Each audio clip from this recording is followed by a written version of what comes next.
Kung ang isang gusali ay nangangailangan ng matibay na batong panulukan para maging matatag at matibay, ganun din po tayo. Amen. Ganun din po tayo. Bakit po? Kailangan natin ng batong panulukan upang hindi tayo matinag, mabuwal sa mga lindol at pagyanig sa ating buhay. Babalikan ko lang po, may lindol talaga kung darating sa buhay natin. Ang tawag po dyan namin sa terminology ng Bible, ligligan. Alam nyo, magtataka ka bakit sa unang bugso nung nagkaroon ng simbahan, ang dami natin. Unang bugso.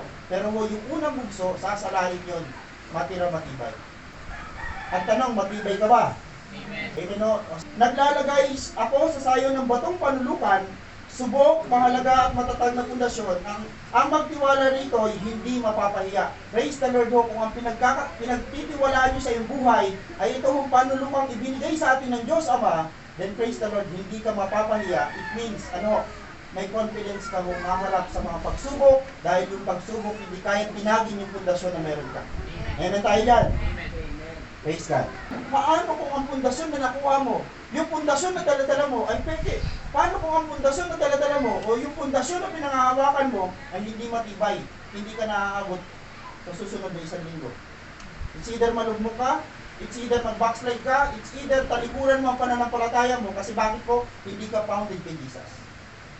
Pero kung magkikita-kita pa rin tayo sa likod, sa kabila ng mga pagsubok, isa lang ang sinasabi natin sa Diablo, nakapundasyon ito. Kanino? Kay Kristo. Amen. May pagsubok po ba kayo dyan? Tandaan nyo, hindi masasabi ng tulay na matibay siya hanggat walang lindol na dumarating. Kasi ang tanging susubok sa mga gusali at mga tulay, lindol. Doon mo lang malalaman matibay ang isang gusali, ang isang tulay pag dumaan na yung lindol. Kasi ang lindol pang challenge sa sa tibay ng isang struktura. Ganon din sa buhay natin. Huwag kang mag-pray bilang isang Kristiyano, nakilala mo si Jesus. Huwag kang mag-pray ng isang buhay na walang challenge. Grabe ka naman. Ano gusto mong buhay? Pastor, gusto mong buhay. Pag nag-pray ako, Lord, pahingin ito. Andyan agad. Grabe buhay yun. Lord, mamamatay na to. In Jesus name, buhay. Nabuhay.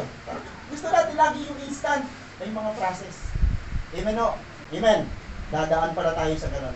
Kaya huwag kang mag-alala o huwag kang mabigla kung sa pagiging Christian mo, parang ang buhay mo ay parang may ups and down. Normal mo yan.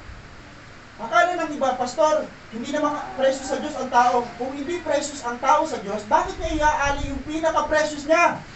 Amen. Kaya yung katabi mo na yan, ganun siya ka-precious sa Diyos kasi binayaran niya ng dugo ng kanyang anak. Ang tanong ko, nasumpungan mo na ba si Jesus Christ? Kung nasumpungan mo na si Jesus Christ, wag mo na siyang ipagpalit. Dahil ang sabi ng Bible, tingnan nyo ang sabi ayon sa kagandahang loob ng Diyos sa akin, inilagay ko ang pundasyon tulad ng isang mahusay na tagapagtayo. Iba naman ang nagpatuloy sa pagtatayo ng gusali, ngunit dapat maging maingat ang bawat nagtatayo. Nagsishare ka ba ng salita ng Diyos? Alam mo bang pag nagsishare ka, naglalagay ka ng pundasyon dun sa tao. Kaya ingat ka, wag na sana mo mai-share mo lang ang buhay mo kasi baka buhay mo maging pundasyon niya. Amen.